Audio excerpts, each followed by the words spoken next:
ibihe byiza kuri we mukunzi wa Bwiza TV na bwiza.com, turagusuje kandi tuguha ikaze wowe tubashije kwinjirana muri weekend. Uyu munsi turi ku cyumweru tariki 23 Gushyingo, kuganisha ku Kuboza, iminsi isoza umwaka. Abenshi batangiye kwibarira ku ntoki.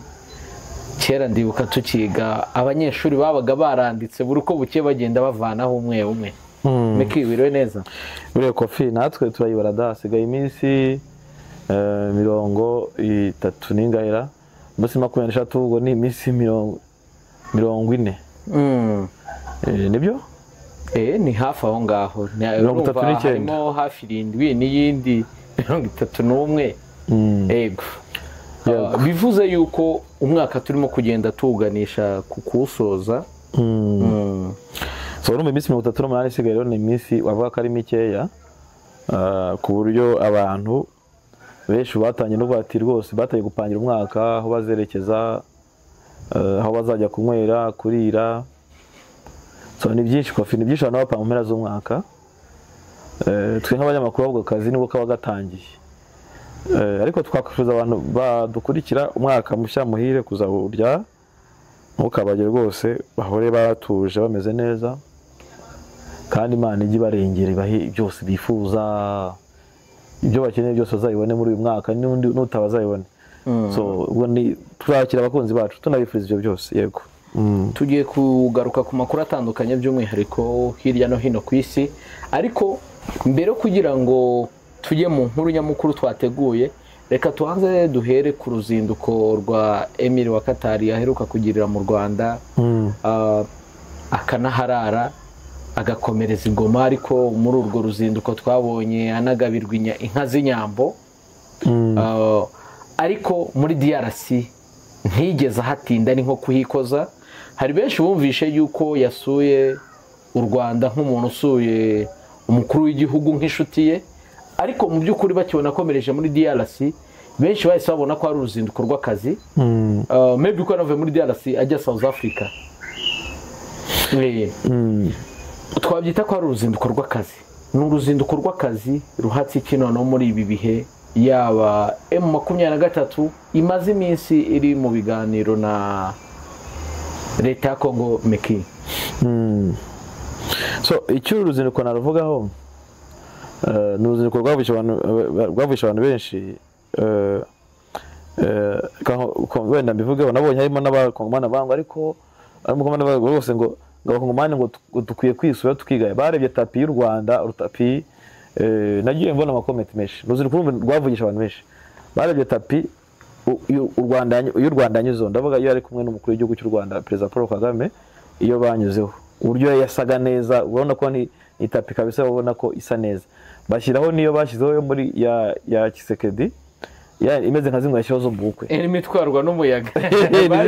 Bashyizeho, babonye hari akavideo kagiye hanze, Kisekedi cyagera wagira nibwo tapi bari kuyishyiraho. Wagira ntibateguye. Ni ukuvuga ngo ni nka zimwe bashyira mu ntuza mu bukwe, ziriya ziba zoroshye. Uko reba niya hano ibirembere nta muyaga wayikoraho. So rero bagira ati birababaje kabisa, ati muri tapi yagiyeho y'u Rwanda, muri niyo yagenzeho hano. Ati mu gihugu koko, ati rwose ntago ari byo. Nabonye ari umukongomani wabyanditse, abandi bakibaza ngo kuki yagiye mu Rwanda akarara iminsi ibi, amaze iminsi 2 yajya muri ko bakamara amasaha. Nayo banza ari amasegonda ko ari ukuhikoza. Jewe nasubiza mvuga ni impamvu yabyo, u Rwanda ruri smart. Ikindi uriya mugabo ni inshuti ya Perezida w'u Rwanda, iki ni inshuti y'u Rwanda. Ikindi u Rwanda na Katari bafitanye deal nyinshi cyane. Harimo deal za Rwandair, bafite imigabane. Wajya muri nuza muri kibuga kinini cya Bugesera, hari n'ibindi bwa tuba tutazi cyangwa se tutitaho, ariko bihari. Sibyo byose ni ibintu tutamenya. Hari ibyo tutamenya biba biri mu gihugu. Tushaka kutabyita buriya ko package tuba interested ku byo dukeneye kuvugaho cyangwa kumenya, cyangwa se biri mu biringiro byacu, biri mu mboni zacu. So rero u Rwanda rusuye kenshi, inshuro ya kabiri. Kongo nibo bwa mbere agiyeyo. So urumva rero harimo ibintu byinshi. Kino no gusa no gusura Kongo, gusura Rwanda Kongo bahita bihuza n'ibiganiro. So ni ibihugu bijyanire rimwe, biri mu biganiro bya Washington. wahita ubona ko harimo ikindi kintu kijyanye n'ibiganiro cyangwa se hari uburyo abakumvisinga cyangwa se hari uburyo abereka umurongo kandi akeneye ko muri ibi bihugu amahoro agaruka. yego ashaka no kuba adakeneye ko amahoro agaruka ariko akeneye bizinesi iwe. Ibyo ni ibintu abantu bagomba kureba kuko abanyapolitike bakina ibyo bakina byinshi ibyo bashaka babazi bashobora gukora ariko bishobora no kugeza iteza imbere ibihugu byabo ibyo bakeneye ko tubona. yego ikindi ushobora kumenya wibuke ko u Rwanda na Congo basinye amasezerano y'ubukungu.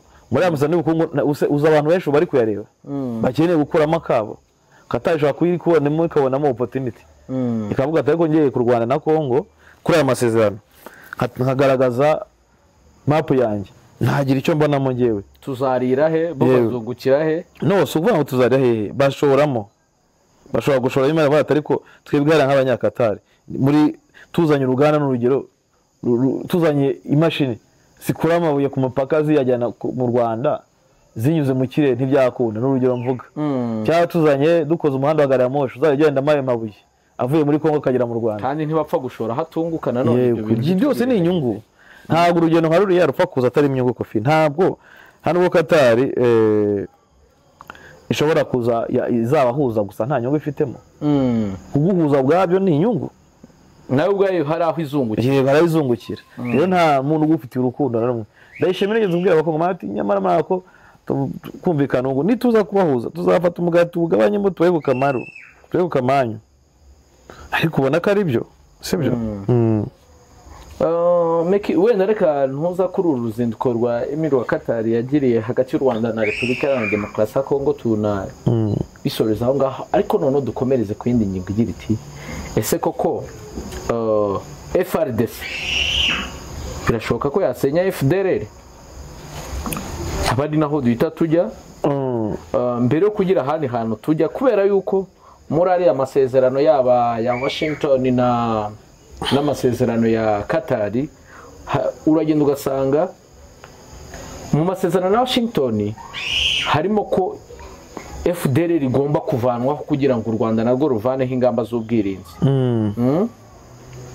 Ariko se koko biriya bintu ubona byakunda? So icyo mvuga icya mbere mbona ngewe mbona nuko gusenya FDLR ubwo bavuga ya joint operation bashaka gukora iri muri ya CONOPS. Icya mbere mbona nuko mbona u Rwanda rwo rufite ubushake bwo gusenya FDLR ariko kuri Kongo mbona ko Kongo irageragezwa. Ni gute ushaka kujya kwirasira umwana wawe kuko ibintu umva bishoboka Kofi umva ko Kongo batayinaniza koko ni ukwica amaboko bayisaba ibintu bidashoboka rwose aho uvuga ngo fata umupanga wikate amaboko kandi none uzi neza yuko ejo n'ejo uzayakenera kurya ayo maboko akigufasha. Ngewe rero ikintu mbona cyambere ni uko iyi operasiyo bizagorana ko ikunda. Izagorana rero mu buhe buryo? Reka tujye mu bintu ariko nanone tugaruka kuri figure and fact. Ubona ko bizagorana kubera iyi mpamvu? Icya mbere mbona gikomeye ni uburyo FDL na FARDC banywanye kugeza uyu munsi none FDL na FARDC bagiye hamwe babatoranya. Usibye wenda kumenya ngo babasaza muri FDLR ngo barazwi ba generali abandi baramutsinga bo ntoya zigiye muri FDLR nako zigiye muri FARDC bamenya. Fata urugero rumwe abari bagiye muri bazanye na Gakwerere bagiye muri FARDC bamenya ko ari aba FDLR ntago byashoboka kwa ahubwo bikwereka ko ibintu biri hano iyi operation bizapfa bino bitarajya naho bigera.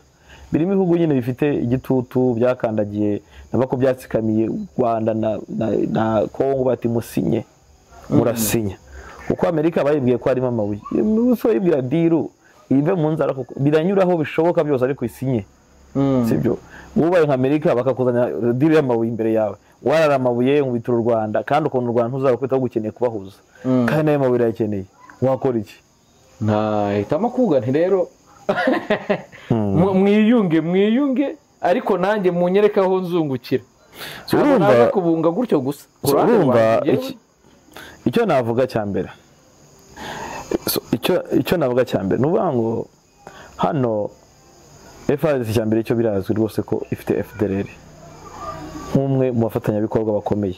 FDLR ni umwe mu barwanyi ifite igenderaho, none se uzikuraho ukuboko kwawe kw'iburyo umurwanyi wawe ukoresha iki? Ngiye mbona rero iyi operasiyo izagorana. Icya mbere FARDC izagerageza gusikamira gushaka kuguma kuri FDLR. Ikindi biragoye ko FARDC izabasha no kugira initiative yo kubikora. Leta koko urwego rwa politiki, ndavuga ubushake bwa politiki bushaka kuba buhari, ariko uburyo iyo implementation izabaho akaba ariyo kibazo gikomeye cyane. Kuko abanyapolitiki bashobora kusenya ko kwibaza ni ruzakora implementation niba bikorwa, niba haraho uza umoja wetu ikabaho bakajya bajya kurasa FDL, ahubwo FARDC ikabahamagara ati nyamuneka muhunga tuje kubarasa. Ubwabyo bitubona ko harimo ikibazo. So ngiye nkabona ko ikizabaho hariya iriya ntuzizaferinga. Mbona u Rwanda ruzagumisha izo ngamba z'ubwirinzi birirwa bavuga ko zizavaho. Ese ubundi katurere ubundi bwo bazaza kurasa FDL, MVT iraboroheye. MVT iraboroheye, MVT igeze irimo irasenya ibice byinshi, za Wazalendo zimeze nabi. Urabona ibice byabagamo za Wazalendo muri za Masisi irabigerereye. Iyo uvuze Wazalendo inshuti za FDL uri kuzigizayo cyangwa backup yabo cyangwa se aho bishaga, ubwo uzumva bazagenda gute? Ikindi nawe urabizi abaturage bari gutaha aho bihishaga. Yego. Twavuga ko ubundi bari abaturage twabita nka bazariyeri yabo ya FDLR, kubera yuko FDLR yabaga ibaye attacked na M23 ikajya kwisha mu baturage. Ikindi cya kabiri nuko usibye no kwihishayo bimeze nkaho ari bond cyangwa bubatse ikintu n'umuryango bayibyayemo bayituyemo, ni ikintu utabona gupfa utapfa no kubona ukuntu utandukanye meki. Abaturage bwabo nyine nibo babaga bameze nk'ibiraro bagenderaho, so urumva bari gutaha. Niyo shaka kwereka iyi operation bwayiza yakugeraho igera MV turi bagerereye. Kuko ibyo nyine bagiye kugomba kuganira uko ingabo zaba zingana, zaba zimeze zite, bazakora iperereza bava ko bana bitangiye bivuga ngo bahuza amakuru, ni uzabushinzwe iperereza, amakuru azatanga gute, ikoranabuhanga bazakoresha, ibikoresha abasirikare byose bazakoresha. Ibyo ni ibintu ushobora gutekereza ukibaza bizakorwa mu kintu mu mwaka umwe betiza itarageraho FDLR. Ni ikibazo gikomeye cyane kuko uyu munsi none igeze muri Warikari, yatangiye kugenda ku nkengero za Warikari. None izaba itaragera muri za Warikari imaze kuyogoga. FDLR isigaye nk'abacengeze. So njye ntabwo mbona ko simbizi, ariko ubwo bifite izindi nzira bizacamo kuri side ya FARDC, ntabwo mbona ko bizayorohera.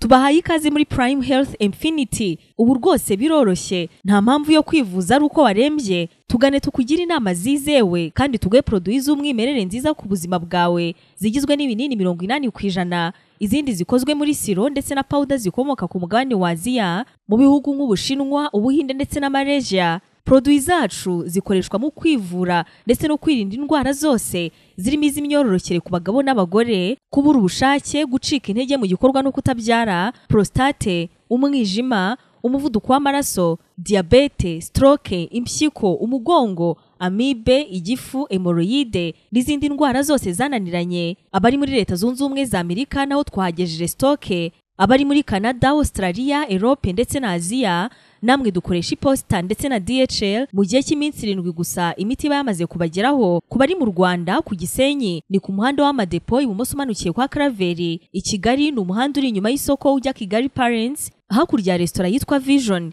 Wanadusanga kandi Goma ni muri gare centrale Dogoma hafi ya Rompwe umuryango wa kabiri aho bisi zisohokera. Turabibutsa yuko Goma na Gisenyi twamaze kubagezaho massage kugira ngo dufashe abakeneye kinetherapy, imiti ndetse no kurwanya stress. Ku bindi bisobanuro waduhamagara kuri 0782 99 057 Tubahaye ikaze muri Prime Health Infinity. Kuguhangana no kuba yabasha gusenya FDLR, ukoresha zira joint operation kugira FDLR isenywe. Ariko kuri side ya M23 na n'u Rwanda bo bari bafite ubushake. Ndavuga M23 bwayo no muri sanzwe irasa FDLR nk'aba kimwe n'abazarenda n'abarasa n'abarundi muri iki gihe biri kurwana nabo. Noneho side y'u Rwanda bafite ubushake kwikiza umwanzi warwo, ibyo ni bisanzwe. Ariko kumbwira ngo FARDC izabagira ubushake bwo kujya kubereka ati FDLR hariya mujya kwirasa, uyu munsi niyo irwana. Cyokoze nanone FDLR igeze ahantu habi kimwe na Wazalendo. Urabona mu nzira zose z'abantu bavuga ikinyarwanda, ibice byose by'abantu bavuga ikinyarwanda, turi kubifata. nuvuga ngo deja yamaze kugera ahantu batakivuga ikinyarwanda. Nuvuga ngo abandi bavuga ikinyarwanda bazarendo bari guhunga, barajya he, bajya mu bantu badahuje se, baragaruka baramanika amaboko bivemo, cyangwa se bakubitwe bahunge bagere za Kisangani. Ariko se najya Kisangani bazakirwana, bazo bakitwaza rendo. So urumva ari challenge na FDL ifite, sibyo? Hari ibitero bya hato na hato bimaze iminsi birimo kugabwa mu bice bitandukanye byo mu burasirazuba bwa Repubulika Iharanira Demokarasi ya Kongo, bihangayikishije abatuye muri Sake. Muri rusange Sake ni M23 irimo. Yego. Ibyo bitero bigabwa na bande kubera iki M23 da clearinga abo baturage bahangayitse barafashwa bate? Nani Kofi, nukuvuga ngo tumaze iminsi tubivuga, agenda mugenzi wanjye Kedi, tukunze kugaragaza ko FDLR bavuga ko muri Nyiragongo harimo abakomando bayo bagira mu kampani koyi ebyiri. Bakubwira ko FDLR mu mujyi wa Goma hari abakirimo, sibyo? Mu mujyi wa Goma haracyarimo abazarendo, mu mujyi wa Goma haracyarimo, bibaza ko biseke byose bihera byageheye, sibyo? Bazarendo zirimo zagiye, FARDC zirimo yagiye, abo bose ni abantu ubona ko M23 gihanganye nabo, sibyo? Rero nge mbona ko mbona ibintu by'umutekano muke M23 zabifesinga cyane, nonge ahantu mbona ko ishobora kuzayifesinga igihe M23 itarakuramo Warikare. M23 ntikuremo, niba nitarakuramo Warikare, M23 izabona menace muri Masisi. M23 nitarakuramo Butembo izabona menace muri Rubero. M23 nitarakuramo Uvira izahura na menace mu bice byose bya Sud Kivu birimo Mwenga, even everywhere muri Sud Kivu. Nuvuga ngo uyu munsi nikuramo Warikare, hari inzira ijya Bunyakiri yari forcingaga abazarendo uvuye Bunyakiri ujya muri Sud Kivu, nako uvuye muri Warikare unyuze Bunyakiri nyine ugahita ujya Bunyakiri uruma ni Sud Kivu deje winje za kare. M23 mara kugera muri Warikare iriya nzira igomba kuyifunga, sibyo? Ubwo bivuze ngo zarendo nta yindi nzira bazafite usije kugenda bakajya za Kindu cyangwa bakajya za Kisangani. M23 inzira yindi yabahaga Musadiva za Shabunda za Mwenga yinjira Bunyakiri, iyo yarayifunze ifata cyageze za Kariura n'ahandi. Urumva noneho bizaba basigaye bazendo wenda bari nko mu bice bya kare badafite uburyo bwo kwinyagambura, usigenda kuba bakora ibitero shuma bakaza by'ugicengeza akabarasa M23 wenda ngo bayikore ibikoresho. Ibyo nibyo dushaka kuzabona. Ariko nuvuga ngo ufite umujyi wa Goma, urarasa Nyiragongo, urarasa ntuza Masisi, bakaza muri Nyiragongo. Ubwo ibyo nabyo nikibazo nikiri kwe gukosora. Urarasa Bukombo bakazamuka Nyiragongo. So ubona ko M23 njye ariko mbona ko inifata ino migi isigaye ikomeye muri Kivu y'Amajyaruguru na Kivu y'Amajyepfo. M23 izasiga rwa no gusekiriza aho yafashe. Ariko umunsi none biragoye kwera ko abari Kisangani baramagati turaje, bahamagara bari muri Nyiragongo tumukora ibikorwa by'ibyanduza Israel M23, abari Bujumba ati mukoresha nuko ibintu bimeze bababwira gutyo, bahamagara mu migi biti twebwe nimwe tukabona M23 tuzabahana. So ibyo ni ibintu byose ugenda ubona ko hari challenge M23 ifite igomba gukora rwose, igomba gukuraho, sibyo? Irakora iki, irabikora ite kugira ngo aba baturage bahangayitse numve yuko koko ihari ibi bitero shuma bitarakomeza kubageraho sanisa? So kuko nibyo ni wenda utarakomeza ni kimwe mu bintu binamotiva ba bantu bamaze imyaka irenga 30 mu buhunzi bavuga bati nidutaha koko iwacu amahoro yaragarutse. Ariko kugaruka utumva yuko n'abahari bahangayikiye ibyo bitero shuma rimwe na rimwe hari ubwo bigorana, kandi mu by'ukuri wareba ugasanga nimwe muri ki. Yego, ikintu cya mbere mbona nuko M23 ibyiri gukora umunsi wa none, hari kurasa yarashe za Kazinga, hano yarashe za Mahanga, ngo ndivuga uduce dukomeye yafashe. Kuko ubona ko gufata Kazinga kwa M23 byayisaba ko igomba gufata iki, gufata Mahanga, kuko kubera ko udafashe Mahanga waba uri mu mazi abiri. So rero Mahanga ukora ko umuhanda uvaza Nyabyondo, kandi rebe uko bimeze. Umuhanda uva ushaka kuva Sake ukanyura Rusheberi ukanyura Masisi, Nyabyondo, Kayanja, Gasopo, Mahanga. Nuvuye M23 deje ibonye umuhanda ushobora gukora turu uvuye mu mujyi wa Goma ukagera muri Masisi ndetse no ku nkengero za Warikare. aha rero bako Beturwa iri kugenda isukura iki ikirininga ikora isuku muri ntuza mu bice yafashe. So bivuze ngo abaturage bazabona umutekano Kofi. Niyo ndikubwira ngo hari imigembe tuzafata nka Pinga kugeza umunsi n'iri forcinga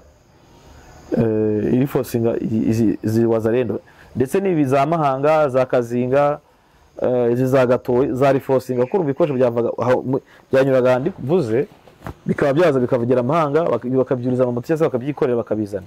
So urumva rero imaze kuhabaka bivuze ngo kugira ngo bazagira umutekano nkuko nabikubwiye Pinga Walikale bigomba kujya gute bigomba kuvamo.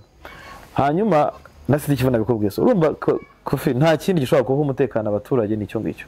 Nuko hari ibice igomba gufata bangwe metro gufata ibice bimwe byagiye biha ibindi bice. So guha ibindi bice ngo nabyo bifatwe ni kimwe no mu nzira ishobora gutuma umutekano ushobora kujya gute gushakwa wizeye.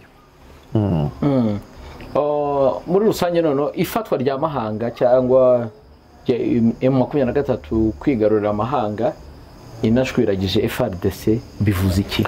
Nari maze no kwivugaho ngaragaza ko gufata Amahanga Beturwa afata Kazinga akora operation ya Kazinga niyo navuze nti no mu kiganiro nageze gukora kuri channel yanyu nagaragaza ko utakaza Amahanga kwa coalition no gutakaza Nzibira kwa coalition ni byago bikomeye cyane. Nuba muri sidi kivu batakaje Nzibira bita bigaragaza ko Nzibira ifunguye amarembo iyo kujya mu bice bitandukanye birimo Shabunda birimo Mwenga ibyakwinjira Kindu byazageza Akaremi ruba ibinzira nyinshi zahise zifunguka deje ukagenda ukajya Kisangani. Noneho gufata Kazinga ryari huriro ry'ubuhungira abavaga mu bice bitandukanye bashobora kuba bahungira. None kuyifata bivuze ngo M23 nayo ibonye uburyo nibyo nabanga ibonye umuhanda ishobora kuva Mahanga ikajya ishaka za Walikale ikajya za Gatoyi ikajya za Rushe ishaka no garukana mu mujyi wa Goma. So nuvuga ngo hari ibice byinshi ifashe muri nk'ibice ifashe muri Kivu y'Amajyaruguru muri no misi ni ibice bishobora kwifasha mu gutanga umusada kujyana deployment mu gukora gusekiriza ukwiza bigize gute ifite control y'ibice byinshi. So Mahanga rero Mahanga niki kuri gufata Kazinga byabivuze ko na Mahanga bari bakeneye Kofi. Ariko umuntu yavuga ngo ifatwa rya Mahanga byafashwe habayeho imirwano umuntu yakwita ko imezite. No, icyo navuga imirwano yashiri yarabaye kuko ntago barasaga amashaza yaba FARDC yaba M23 bose barasaga amasaso kwagura ko imirwano yabaye bazareno hari abarundi benshi cyane b'abasirikare. Jewe ubwo naratunguwe muri no mirwano muri no Kazinga nibwo nagiye kumenya ko narizi ko ari abarundi ariko ntazi ko ari benshi cyane. So ubwo ko n'abarundi bavuga ko hano izo operation Beturwa yakoze zagize ingaruka nyinshi cyane kuko zatumye abitwa General Mangara, General Haleluya, General Kambuzi, General Delita abo bose n'abazarendo barahunze bajya bita Kashuga. Bakubwira ko ariho bari hanyuma babwira ko bari na hano za Mukoberwa hafi na Mukoberwa hano kabone hari ikibuga cy'indege cya Kajugujugu cyagenda kibaza n'iki imiti n'ibiki byose umva ngo ntoberekeje. Noneho General wayoboraga regime hariya witwa Moko na Colonel Moko wa FARDC we yagiye ahitwa Ntoto. Ntoto rero ni muri Walikale nawe hano Ntoto hari icyari ikibuga cy'indege kiba ku Gasengero kuri Katolika kiba kuri Paroisse. Hangana hari ikibuga cy'indege urumva bose bari gushwiragira. Bakakubwira kandi ko hano abarundi nabo bari muri na mirwano bahise bajya ahitwa Candaka na Kashuga. Ahanga bakari kumwe na Mutayomba muri Candaka ndetse n'umukoloneli wa FDLR witwa Colonel BNB. Urumva rero ko ibwabyize ibyo byose byabayeho baba barashwiragiye uko hano bari bafite amabaze akomeye cyane y'ibisirikare bazarendo. Hari ahantu haba reinforcing ibikoresho biza bikagera haza minisika ikagera ariko kuba bahakuwe bavuga ko intambara iri kugenda igiye gutangira kora kuko intambara kuva mu bantu bavuga Ikinyarwanda ijya mu bandi kandi barabone babikunda. Niba neza ugasanga abazarendo benshi baba mu bantu bavuga Ikinyarwanda hari urumva nta bari muhara Kofi. Uyu munsi wa 23 ravuga iti twe turi kubahiriza CCRF ariko umuntu yavuga yuko ntayihari kuko nk'ejo bundi muri press conference wumvise yuko wari uhagarariye delegation ya Gedo yavuze yuko na Oscar Barinda nawe ubwo yabigarutseho nyuma mu kiganiro n'abanyamakuru muri interview yabahaye avuga ko bakomeje kwirwana kubera yuko leta ya Kongo na coalition ari bo batubahiriza cessez-le-feu. Kubera iki ibi bintu bihatse kimeke? Ibi byose bose bakora no kwitana mwana Kofi. Ambe turarira ko bishe ceasefire, hanyuma FARDC nayo ikarira ko bishe ceasefire, wazendo zikarati ceasefire kandi nizo zanateye. Aha hose bose ibintu bavuga n'umukino ubango bageze muri ya ntambara y'umukino aho mwavuga ati runaka ni wabikoze gutya byose n'umukino Kofi biba binakenewe. Ikintu cya mbere cyo mbona gusa nuko ceasefire muvuga ntayo bigeze baganiraho, basinye principe yo guhagarika imirwano ariko ntibasinye amasezerano yo guhagarika imirwano.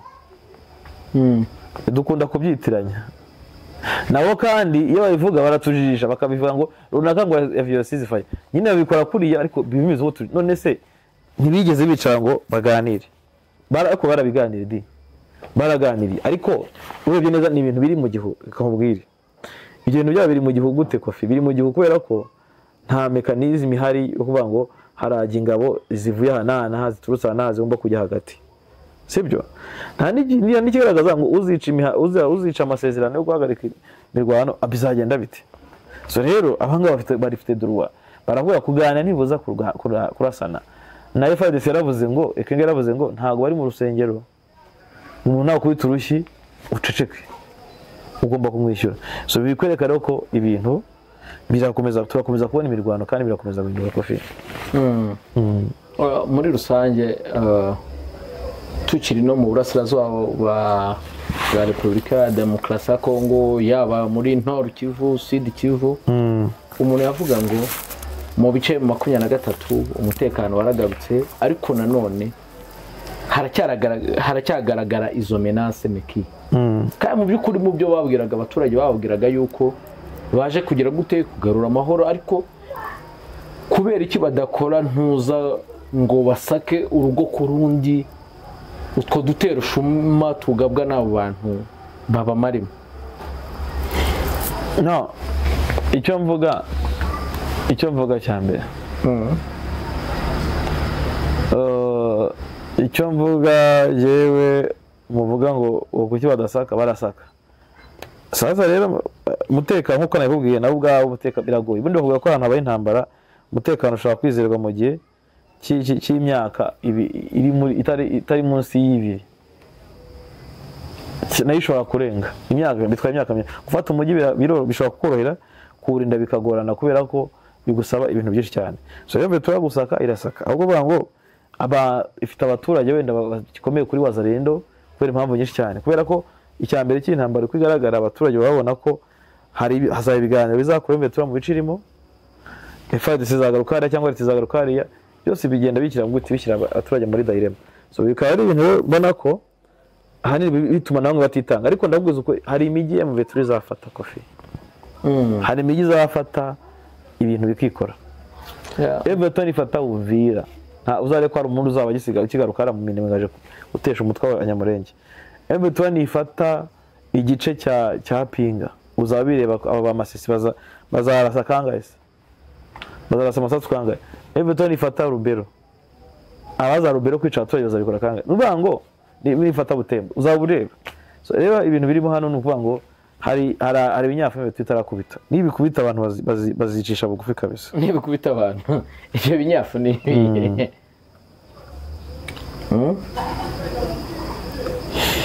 turumva rero ko niko bigomba kugenda kabisa. Muri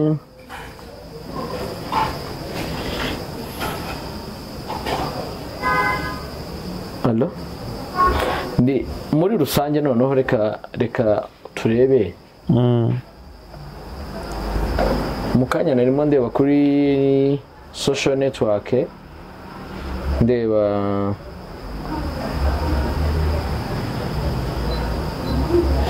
Buryo kinuza Minisitiri w'Ububanyi n'Amahanga w'u Rwanda Nduhungire yasubije Perezida w'Ubufaransa Macron. Yari post yakozwe na Stanis Bujakera agaruka kuri speech ya Macron yagarutseho ku itariki 30 z'ukwezi kwa 10 avuga ku ifungurwa ry'ikibuga cya Goma, ariko muri rusange byo twanabigarutseho muri press conference yaba na Oscar Barinda bigarutseho avuga ati nitwe turi muri Goma, nta kintu na kimwe leta ya Kinshasa ishobora kuvuga ngo izazi igifungura, nitwe duhari. Ifungurwa ry'ikibuga cya Goma muri rusange n'abaturage bari muri uyu mujyi barabikeneye, ariko noneho niba mu 23 ari bifite mu biganza kuki itagifungura? Iragifungura igikoresho kize kofi igifungura gifungura igikoresho iki? Wowe ubwawe wumva ikwiye kugifungura uyu munsi? Mbona yagifungura ikagikoresha iki? Ikagiyohereza indege. Nyine abantu benshi niko twumva, ariko kuri Gemba nabwo kitanakwiye no gufungurwa.